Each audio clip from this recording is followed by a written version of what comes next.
At the turn of the 20th century, Aiken was a popular winter colony, meaning people from the north would come here to escape those harsh northern winters. High-end hotels popped up all over the area to accommodate those guests. After the tragic demise of one of them, the Willcox was born. Dancing and candlelight dinners and drinks by the fire. When you step into the lobby of the Willcox, known as the living room of the community, it's like taking a step back in time. You can almost see the men with their cigars and brandy discussing politics by the fire. In the dining room, you get a sense of ladies having tea and gossiping about the current scandals. General Manager Tina McCarthy says you never know who you'll be sitting next to when you go to the Willcox. There are a lot of famous people that have stayed here. Politicians, writers, artists. We don't like to say who that is because that's one of the reasons that they come here, is they like the privacy. The hotel was built in 1900 by Englishman Frederick Willcox, who was a caterer at the Highland Park Hotel. Lauren Virgo, executive director at the Aiken County Historical Museum, says after Highland Park burnt to the ground in 1898, the winter colony needed a new hotel. Supposedly, the legend is that Louise Hitchcock, who's one of the founding, members of the winter colony here in Aiken, encouraged Fred to open up his own hotel.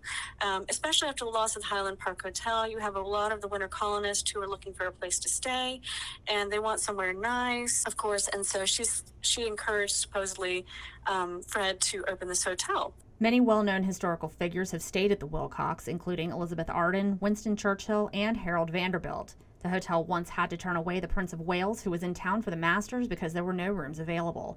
Even a popular U.S. president was known to have frequented the Willcox in his day. Franklin Roosevelt was known to have his private train car come and stop right behind the hotel.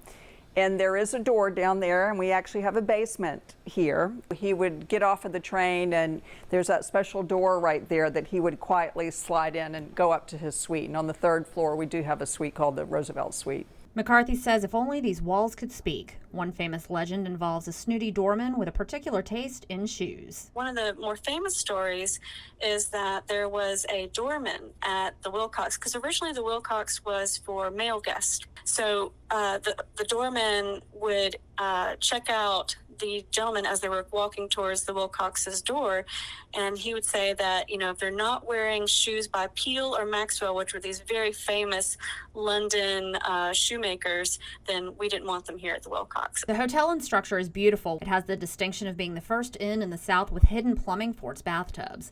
The Willcox had its share of issues over the century it's been around. It survived a couple of fires when most of its counterparts had been destroyed by them. So one fire actually was on Thanksgiving Day back in 2000 when the hotel was under renovations. And it actually started on the third floor. It was an electrical fire, so we were ready to open in a few months after that. So luckily, we weren't open for business. In a building as old as the hotel, there are bound to be some ghost stories attached. The Willcox is no exception. Well, let's just say there's a lot of energy here. Sometimes you kind of scratch your head and go, what just happened? I would say the energy here is a very friendly energy.